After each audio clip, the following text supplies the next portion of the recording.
In the last episodes, we talked about the journey of Frodo and his friends to Bree and Rivendell, but what was Gandalf doing all the time? The films hint earlier at why he was delayed, but I did not talk about this part until now. Last time we learned that he was on Weathertop before Frodo and friends got there and fought the Nazgul. Frodo and Strider saw a weird lightning coming from there while camping in the Midgewater marshes, and I think this is a good point to switch over to Gandalf's perspective. The film also switches between the Shire and Isengard, but leave many details out. The book does it differently though, and all this is explained when they all meet again in Rivendell, and mostly during Elrond's council, where Gandalf tells his tale in detail. Before we continue, as always, I try to pronounce names as Tolkien described it, and spoiler warning. Also, some people might have missed the last episode and maybe you want to check it. Gandalf left the Shire at the end of June. He said something about checking news beyond the southern borders and to look into something that made him anxious, a danger that seems to come closer, but he did not yet know what it was. It seems he had a fairly good instinct. At this time, Sauron attacked Osgiliath and Thranduil's realm. The latter led to Gollum's escape. We also learned that the Nine secretly passed the river, I assume the Anduin, in the guise of Black Riders, so they started their long journey to the Shire. During his travel, Gandalf heard about the Black Shadow appearing, war and defeat in Gondor. We later also learn how Boromir and his brother Faramir fought hard in Osgiliath and barely escaped, but that Gondor still holds the ruined city to the west side of the Anduin. The question is, how does Gandalf learn this? Well, it seems that he had two sources for this. He meets refugees from the south on his way, which in of itself is, in my opinion, well tied into the world by Tolkien. As discussed in one of the Prancing Pony episodes, there are travelers from the south present in the inn, and also the squint-eyed southerner sneaked into the group and pretended to be one of them for some time. Of course, these are not the same people. Gandalf met the refugees over 3 months before Frodo arrived in Bree, but knowing that Sauron attacked Gondor at, for example, Osgiliath, and his servants were wandering the lands far past Gondor, up to the north and northwest, striking fear into the people living in all those areas down to Gondor, it makes sense that some started moving into the northern regions, and with them Gandalf gets some information and breeds some more visitors. It is also described by Gandalf, yet it seemed to me that on them sat a fear of which they would not speak. Potentially, they have felt the presence of Sauron's servants or heard rumors about them. Gandalf was now a bit confused on what to do. He of course asked the rangers to look over the Shire, but it seems he wandered the Greenway up and down a bit, hoping to find more answers or a sign of fate. And he got one. At one point he found a lonely wanderer resting on the way. It was no other than Radagast the Brown. Interestingly, he appears in the Hobbit films, but in the Hobbit book he is only mentioned once by Beorn. But he actually appears in the Lord of the Rings. Saruman sent him to find Gandalf and asked him to come to Isengard, or Isengard if you pronounce it Old English. Radagast had searched for a while for his colleague from the Order of the Istari and had ill news. He was the second source. While the refugees gave Gandalf some hints, Radagast confirmed it and gave important details. Osgiliath was attacked by Sauron. No other than the Nine, the Nazgul, had secretly crossed the river Anduin. They were looking for the Shire, and they were already on their way. This scene, and especially the following decision by Gandalf, is very important. However, Radagast also told him, as mentioned, that Saruman wanted to meet with him. Only one thing was unknown to both Radagast and Gandalf at this point: the betrayal of Saruman the White. And so Gandalf decided to meet with Saruman first and not go to the Shire to get Frodo. Gandalf will later call this one of his biggest mistakes, and considering how close Frodo was to dying and the enemy to getting the One Ring, he's probably right.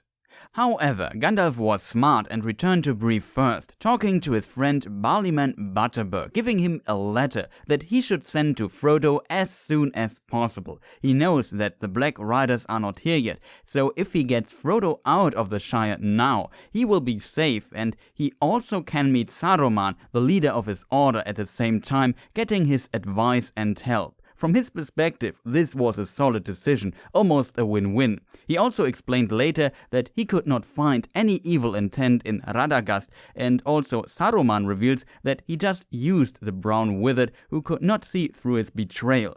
Gandalf, however, also expressed that he felt that something was not right with Saruman before, but did not expect him to ally with the enemy. Sadly, nothing worked out. Butterbur forgot the letter and did not send it at all, and Saruman was a traitor, imprisoning Gandalf for 10 weeks. So the Great Wizard went to Bree, left a letter for Frodo, and rode to the White Wizard as fast as he could. Now we come back to the film, where we see Gandalf reaching Isengard. Orthanc, the Tower and the Ring of Isengard were probably once built by the Númenóreans in exile around the time Gondor and Arnor were established. Orthanc was made out of a strange black material that was almost indestructible, same as the outer walls of Minas Tirith, which is depicted differently in the films. It must have been built in a time when the knowledge of Númenor, the most advanced kingdom of men in the history of the world, was still available to the Westmen in exile. It seems that after its fall, the knowledge of old slowly left Gondor and Arnor. Over many conflicts and problems, Gondor's might was diminished and Isengard was neglected, and over time the Dunlendings had control over it, who after wars with Rohan were again driven out. Then Saruman returned from his journeys from the east, befriended himself with Rohan and asked the king if he could have Isengard, and in return he would watch over the gap of Rohan. The king agreed, but Isengard was part of Gondor, so the ruling steward of Gondor had to agree too, which he did, giving Saruman the keys and making him something like Lord of Gondor. However, over time, as Gondor became weaker, he started doing his own thing, and that's basically how he came to live there. I talk in the Rohan or in the Istari video in more detail about it.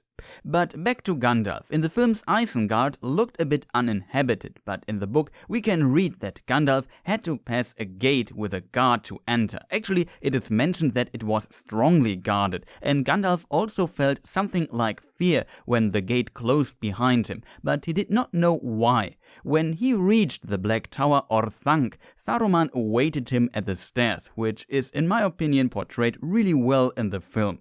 The legendary Sir Christopher Lee, who portrayed Saruman, also actually knew Tolkien and was a huge fan, though he originally asked Tolkien that if there should ever be a movie, he would love to play Gandalf.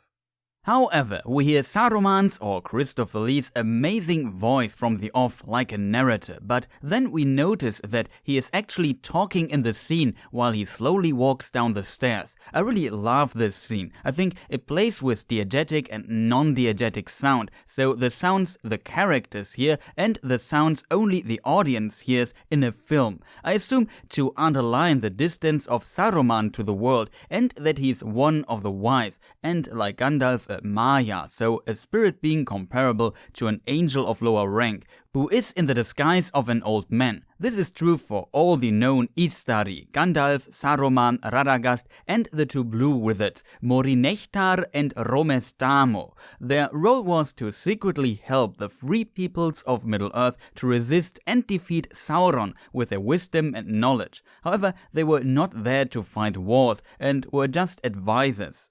After the two wizards met, they went upstairs to Saruman's chamber, which makes sense while in the film they wander outside a bit first. I always found Orthanc very mystical and loved how they portrayed it in the film.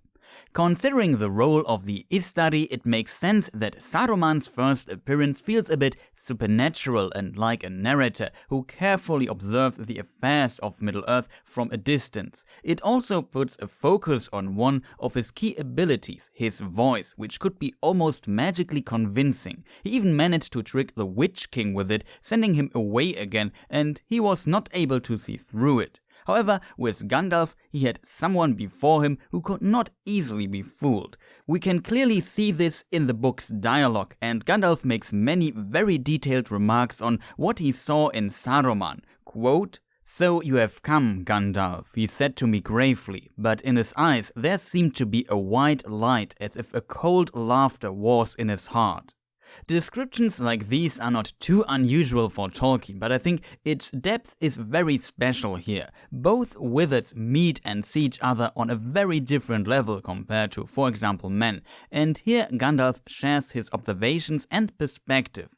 The dialogue is almost like a fight of minds in the book. When Gandalf mentions that Radagast has sent him, Saruman also openly expressed his scorn, calling the brown wizard a fool, and explains how he used him. Even though the film also transports some tension, it feels different. Saruman is more a deceiver, trying to slowly convince Gandalf until he reveals his full plan at its climax. In the book, the white wizard seems more arrogant, and their conversation is, as mentioned, more like a battle, until Saruman suddenly puts Gandalf in front of a decision, asking him to rule with him.